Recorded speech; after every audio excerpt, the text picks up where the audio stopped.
Good evening and thanks for joining us. Here's what's coming up on tonight's programme. I'm gonna meet some of these families tonight. And Taylor Swift's pain as she prepares to meet parents and children affected by the stabbings in Southport. A behind-the-scenes documentary is revealing how the star, whose name will be forever linked to the tragedy, couldn't hold back her tears. Happy birthday to you.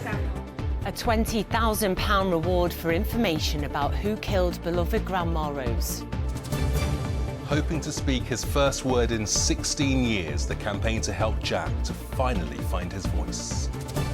Will Mo stay or will he go? Stay tuned to hear what Arne Slot says about the fate of his unsettled striker.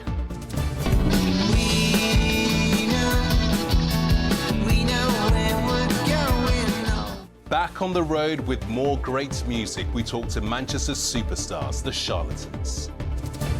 And in the weather, I hope you made the most of the calm before the storm, because we are in for a wet and windy weekend. A warning for heavy rain in force for a 48-hour period from 6 p.m. Saturday through to 6 p.m. on Monday. All the details coming up shortly.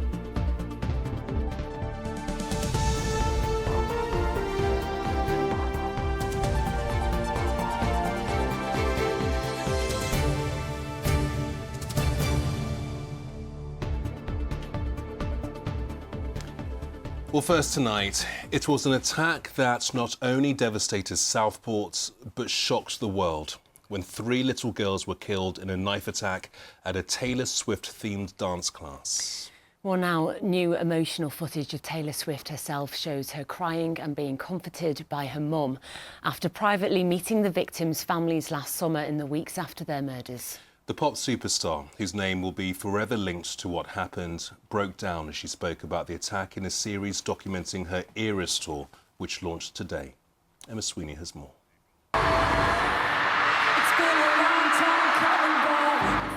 It was a record-breaking tour that had the world spinning to the beat of Swift mania.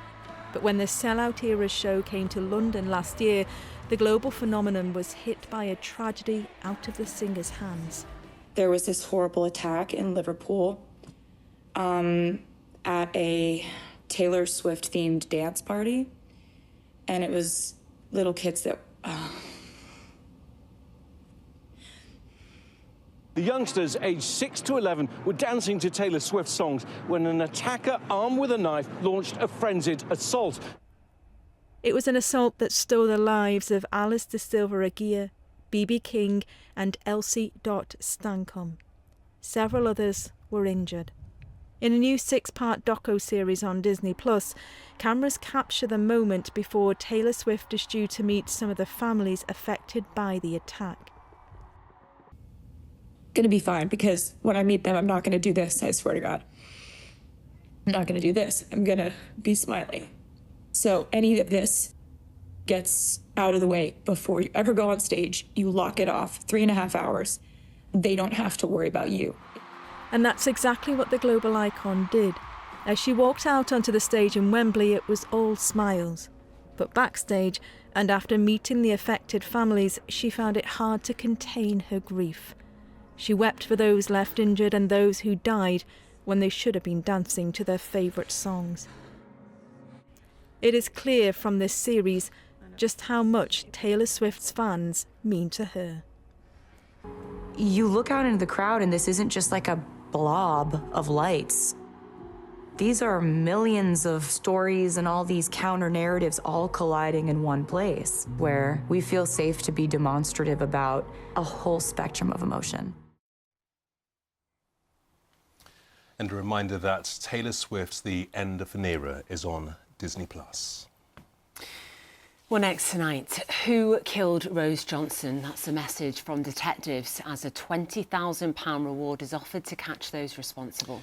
Yeah, the grandmother from Liverpool has been described as lovely and generous, but Rose was found dead in her own home with head injuries at the beginning of October. But more than 2 months on, no arrests have been made, and her devastated family are still desperate to know what happened, as are the police. Our correspondent Anne O'Connor reports from Merseyside Police headquarters as Crime Stoppers offers that reward.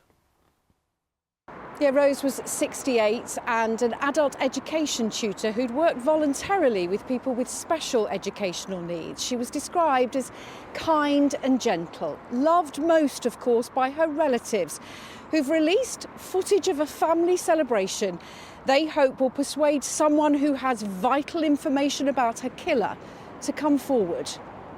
Birthday, dear Rose. Happy birthday to you. So Rose was a loving and caring mother and grandmother. She was a very private person, and her family are absolutely devastated by what has happened. And it's absolutely vital that we get the answers for Rose's family. Yeah, the police say they have done everything they can to try to piece together the hours after Rose was last seen alive at home in Ancroft Road in Dovecot and before her body was discovered the next day, the 4th of October. We have completed extensive inquiries to date, including house-to-house, CCTV, witnesses and forensics to try and find who is responsible. What we do know is that Rose was last seen at her home in the early hours of Friday, the 3rd of October. I'm appealing for anyone who saw Rose or who saw anyone acting suspiciously in the area of Ancroft Road between the 3rd and 4th of October to come forward. An added incentive, of course, will be this large reward from Crime Stoppers, £20,000. The charity, as always, stressing that it is completely independent of the police. Anyone who comes forward to give information that would lead to the arrest or conviction of Rose's killer would remain anonymous now and forever. And of course, in the run-up to Christmas, they may bring a little peace to Rose's family. Anne O'Connor reporting there from Merseyside Police HQ. Well, next tonight, and police seized £1 million worth of cannabis during a raid in Rochdale earlier today. They found around 2,200 plants at the address in the town centre and arrested a 38-year-old man. He remains in custody on suspicion of the cultivation of cannabis. Doctors are calling on people visiting hospitals and surgeries to help fight the spread of winter bugs. In the northwest, there's been an almost 37% increase in the number of people in hospital with flu. It's coupled with unprecedented demand for services as an early wave of superflu cases emerges. Officials say those who are eligible for vaccines should get their jabs as soon as possible and choose carefully before accessing the NHS. Meanwhile, it's understood a nurse has been wounded after being attacked with a broken mug by a patient at Wythenshawe Hospital. The male nurse, who's aged in his 50s, was given treatment before being allowed to recover at home. A 48-year-old man who was a patient at the hospital has been arrested on suspicion of grievous bodily harm and remains in police custody. A man has appeared in court accused of helping the synagogue attacker Jihad al-Shami with reconnaissance on a UK defence facility. Mohammed Bashir has been charged with 4 terrorism offences. Prosecutors say the allegations are not directly linked to al-Shami's attack on the Heaton Park synagogue in October. He was remanded in custody until next April. Well, next tonight, we're so often on this programme privileged to tell the stories of people desperately in need of help to make a difference to the life of a loved one. And this one really pulled on our heartstrings. Yeah, we were contacted by a mum from Bacup in Lancashire whose son has never spoken a word in his life. Yeah, Jake Cunningham is 16. He was born with a neurological condition called verbal dyspraxia, which makes speaking impossible for him. But mum Vicky then became aware of a new treatment. The only problem is that the treatment is only available in Mexico and costs at least £30,000. Anna Yosef went to meet them. Hi, Anna. My name is Jack. Hi, Jack. Is that right? That was good, wasn't it, Jack? 16-year-old Jack has never spoken and can only make sounds. He has severe physical and learning disabilities. Mum Vicky says he relies on his family to communicate with the outside world. So Jack's at an age, I feel, where he wants to be a bit more independent and he needs that independence, but he can't go into a shop and order what he likes. He can't get on a bus. he doesn't really have many friends because they don't understand him. If we go places, he'll hold on to me or he'll hold on to his sister or his brother. He needs that safety blanket because he knows we'll communicate for him because he can't do that himself. But Vicky believes the family may finally have found a breakthrough. They're hoping a treatment called cytotron therapy could be life-changing for Jack. It uses radio frequency technology to regenerate cells. It's only available at a specialist clinic in Mexico and not on the NHS, so the family are trying to raise £30,000 to cover the cost. The treatment's very experimental. Some medics say that there isn't enough robust scientific evidence to prove that it actually works. Does that concern you, Vicky? No, not at all. As a mum, you'd try anything for your children and you want to give them the world. And if there's a 1% chance that that treatment would work, then I would try it. Any parent would. And I think because I've seen results in other children, then I definitely want to give Jack that try.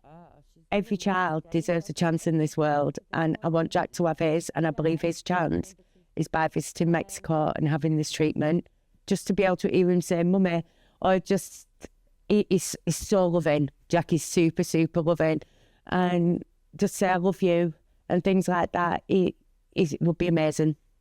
Absolutely, absolutely amazing. Jack's due to start his treatment next June, so the race is on to raise those funds and help him finally find his voice. Anna Yosef, ITV News. And thanks so much to Jack and Vicky for sharing their story. There is more information about that fundraiser for Jack. It's on our website right now, the usual address, itv.com/Granada. Well, next tonight, one of the UK's best-known private schools, Eton, has been given the go-ahead to open a college in Oldham.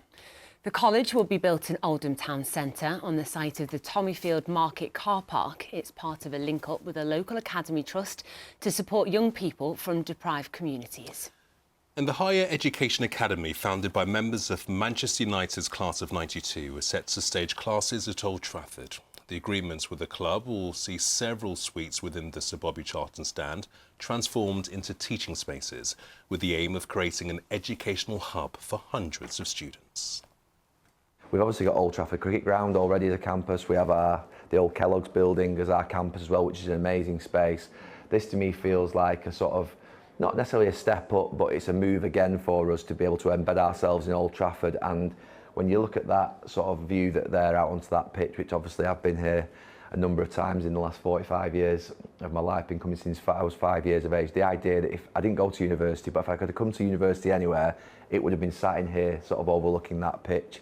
And I think it'll just enthuse people. Maybe when the sort of students come in, they're finding it a little bit difficult, maybe with what they're doing in their work or whatever might be happening in their life. They'll come here and I think feel that sort of release and that relief of being able to work somewhere where they're enthused and inspired. OK, still lots of reasons to stay tuned. And I have no reasons not wanting him to stay here. That is a little bit of an answer to your question. The Mo Salah saga just won't go away for Arne Slot. The latest from the Liverpool manager coming up. And in the weather, not a bad day today. However, over the weekend, warnings in force for heavy rain and strong winds right the way through the period from 6 p.m. Saturday to 6 p.m. Monday. All the details coming up shortly. Time now for a look at what's to come on the ITV National News. Up next, here's Geraint. Coming up, a man is found guilty of murdering his wife 8 years after he was cleared of that crime. Robert Rhodes was acquitted of the murder of Dawn Rhodes in 2017, but was retried after their child gave new evidence. We'll have the details. Strike action could collapse the NHS, the stark warning from the Health Secretary as flu cases continue to surge. And Taylor Swift opens up for the first time about the effect the Southport knife attacks had on her.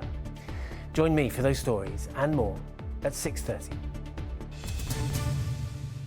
Now, as we all know, the classic fairy tale Cinderella is a rags to riches story. Well, next, it's one of those stories when art imitates life. Sort of. Yeah, basically, the Shakespeare North Playhouse in Merseyside are putting on a special version of Cinderella with a Prescott twist. And in the title role is not quite a poor servant girl, but the girl handing out tickets at the box office, actress Tia Larson. Yeah, we did say it was sort of, didn't we? Anyway, our correspondent Victoria Grimes went to meet her. Hiya, you okay? Hiya, can I get 3 tickets for Christmas Eve, please? Yeah, of course you are, for Cinderella. Yes, please. Right. She's a familiar face on the ticket desk and well known on front of house at Shakespeare North. But now she's a star of the show. Tia, from front of house to centre stage right here at Shakespeare North, that's incredible. It is incredible. I mean, playing Cinderella is quite literally a dream come true for me. I feel like someone has waved a fairy wand over me this Christmas, honestly. Obviously, I've come from front of house to then being centre stage. And it's my first leading role as well, so I think it's going well. I'm enjoying it. We seem to have very, very excited audiences and they really want to get involved, which is really nice. That's the best thing that you can ask for. And especially in this theatre, because it's so intimate, you can see all the reactions, so it's a really beautiful space to perform in. Now, you were involved in Alice in Wonderland last year, weren't you? Just tell us about that. I was an understudy for everyone that was in Alice in Wonderland, and I worked so hard, and then I was worried if I wouldn't even get on. But then opening night, something happened, and I ended up on opening night. So no. Yes, opening night. It was crazy. And talk about a baptism of fire, Tia. No, throw me in the deep end, to say the least. And then I ended up doing a lot of the shows, which was really good. So all my hard work just really feels like it's paid off. And to get this as a reward, to be able to play Cinderella as a reward, is just out of this world. What do the customers and the visitors say when they see you kind of behind the front desk selling tickets and then here on the stage? It's really crazy. I feel like in the weeks leading up to the start of rehearsals, definitely, people would look at me and then look at the poster and be like, oh. And then I'd be like, so, you come to see Cinderella? And it was really nice. It was really, really nice. And there's obviously people that have come to see the show that say, oh, you sold me my tickets, or oh, I've seen you behind the front desk, and it's really special. How important do you think Shakespeare North is for young performers like you who are just starting out? I think it's really important. They're very nurturing of new talent and welcoming of new talent, and we've just started a new young acting company, so I really hope that a lot of young people come to see Cinderella and see this and hear the story and think it's possible for them. I think that's really important to know that it can happen, because I didn't know if it could happen to me, and look where I am now. So I just hope it inspires people to follow their dreams. And nice to be able to nip home to see your mum and dad in between performances as well, because you're 5 minutes down the road. I can go home, get me tea and then come back. It's nice.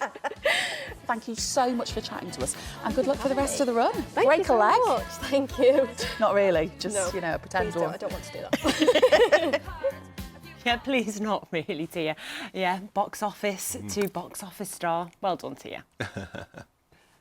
I'm sure that the Panto will be outstanding. On to sport now, and to keep the Panto theme going, I'm sure Liverpool manager Arne Slot would love to put the Mo Salah story behind him, but instead it's time for showdown talks with his unsettled striker. Chris, what's the latest? Yeah, is he back in the squad? Oh, yes, he is. That's the breaking news tonight. Mo Salah is back in the Liverpool squad for tomorrow's game against Brighton. This comes after Arne Slot has held showdown talks with him earlier today. Before that, Slot said the decision to drop Salah from the squad for this week's Champions League win wasn't all down to him. Salah hasn't played since the draw with Sunderland on December 3rd and hasn't started a game since last month, being kept on the subs bench for a couple of games. He claimed last week that he'd been thrown under the bus by Liverpool, and since then he's been posting pictures of himself training alone on social media.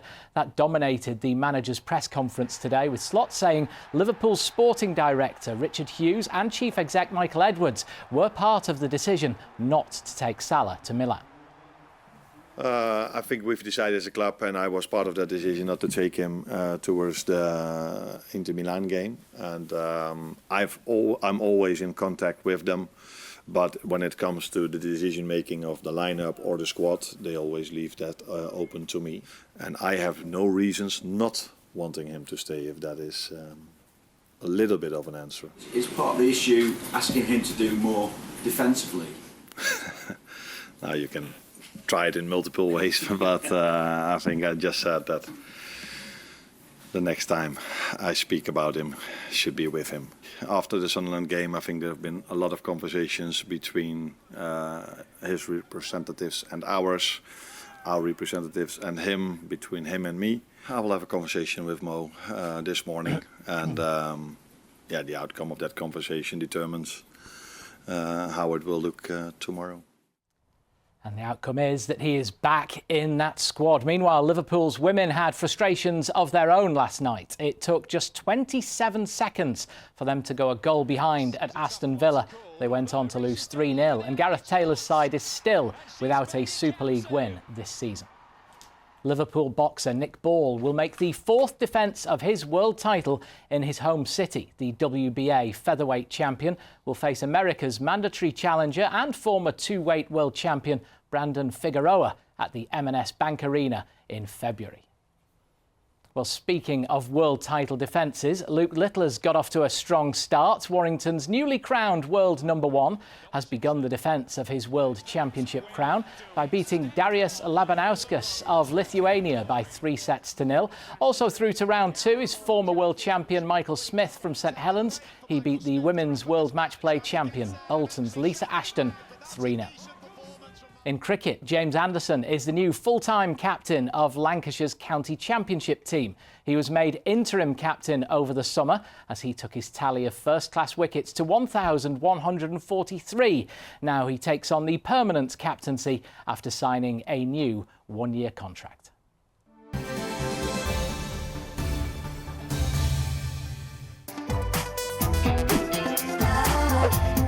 Getting that winning feeling. FOW, sponsor of the Granada Sport Report. Finally, to Everton Football Club's bid to spread a bit of Christmas cheer to those who need it most. The men's team has a tough trip to Chelsea tomorrow in the Premier League, but took time out of training this week to visit children in Alderhay Hospital in Liverpool, helping out with a few arts and crafts and enjoying some very competitive rock, paper, scissors, while their women's team paid a visit to Clare House Children's Hospice in Wirral, a special moment for 9-year-old Hope Lucas, who has a rare genetic condition named XP11.2 duplication, but loves the Blues and sometimes the Reds too. So my partner and my 2 sons are huge Evertonians.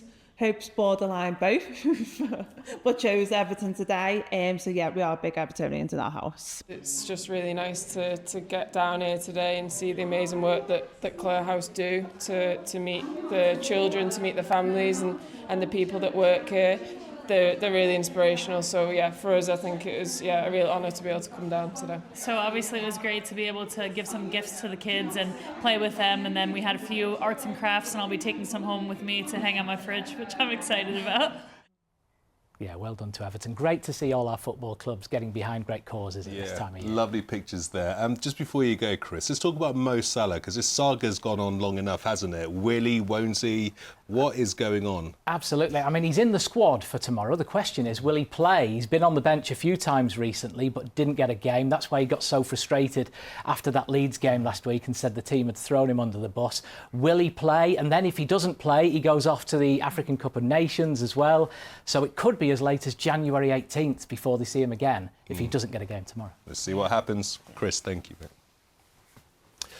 Finally, a warning about some flashing images coming up. Well, they say good things come to those who wait. Yeah, and fans of Manchester band The Charlatans have had to wait 8 years for them to produce any new music. But the waiting is over. The boys are back on tour and they've got a new album out. And it's all based around one very special 4-letter word.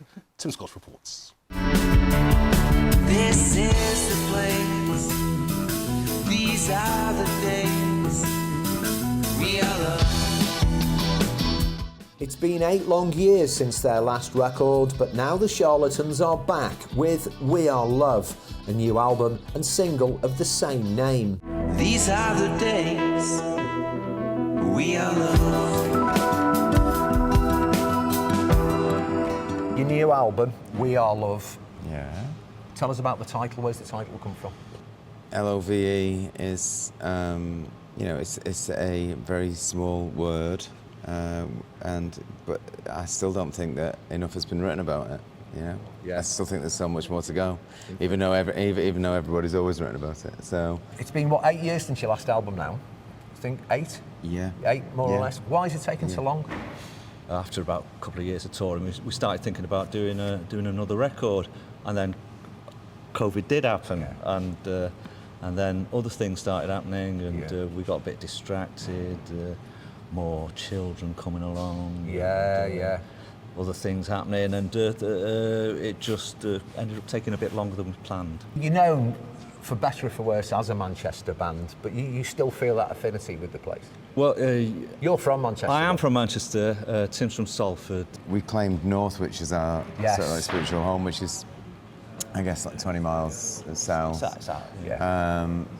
But how can I say it? It's like when you're in like Albuquerque and someone asks where Northwich is.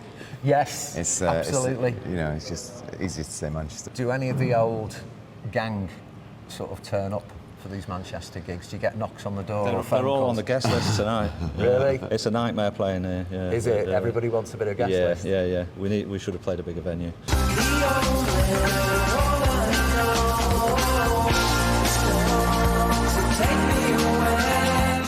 The Charlatans formed way back in 1988. They've survived the deaths of keyboardist Rob Collins and drummer John Brooks, but it seems they've always had the belief to keep going. Does it get easier? Does it get harder being in the Charlatans after such a long time? And when you started out, you have any idea you were going to last this long? Well, no, because we were in it for the moment. We thought we would write an album and explode. You know, we kind of tried to write every record as if it's our last, because that gives it the sort of like gravitas and sort of the importance. Does it get harder as you get older? Some of it does and some of it doesn't. Are you going to leave it 8 years before your next album? We hope not. We might even start talking about it next year. It's like a trip down memory lane watching those two. Let's have a look at what the weather has in store. Here's Emma.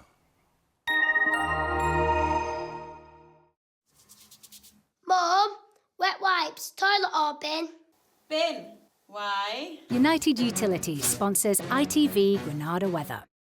Hello there, very good evening to you. I hope you had a super day and made the most of it, because heavy rain and strong winds are on their way in for the weekend. Wet and windy for all of us, but there is a yellow warning for heavy rain in force for some parts of the region. The usual suspects for Cumbria, Lancashire, Greater Manchester and Blackburn. And it kicks in at 6 p.m. on Saturday and runs right the way through to 6 p.m. on Monday. So let's take a closer look. So a little bit of a respite until about 3 o'clock on Saturday afternoon, and then later into the evening that system sweeps through. It's followed by more and more systems. There's just a build-up of rain, 50 to 70 millimetres of rain falling widely across the patch and across the areas that I've already mentioned. 100 millimetres potentially over higher ground. But look at Cumbria, it is a real watch point, and if we do see totals like this, then we are expecting severe flooding, so we'll keep an eye on that. In fact, that warning could be upgraded to amber for parts of Cumbria. So first of all, overnight tonight, largely dry, maybe an odd glancing shower passing up through the Lake District, but apart from that, nothing more really happening. Possibly some isolated patches of frost out in the countryside. A chillier night slightly than last night, and the sun's up tomorrow at 8:20 in the morning. So a bright start, a chilly start, 1 or 2 showers, cloud thickening ahead of this system, and then it does march in. Yes, mild, but look at the gust fields, gusts up to 50 miles an hour through the Irish Sea, and very windy as this moves through. You can see all the rain pushing in. It really is relentless right the way through Sunday and into Monday. A very wet and windy day, as I say, right the way through to the evening time. It looks like a bit of a let up on Tuesday though. That's it from me for now. We'll keep you posted. I'll see you later on. Bye-bye. Cleaned up well. United Utilities sponsors ITV Granada weather. Thanks, Emma. That weather looks shocking, doesn't it? Well, that's it for another week here on Granada Reports. Rob's back with the latest update after news at 10. If you want to see that Panto Cinderella at the Shakespeare North Playhouse in Prescott that we featured earlier, it's on until the 10th of January. Time for the curtain to come down on this week's Granada Report. Oh, no, it isn't. Oh, yes, it is. From all of us here, I do hope you have a lovely, wonderful weekend. We'll see you on the other side. Bye-bye for now. Bye.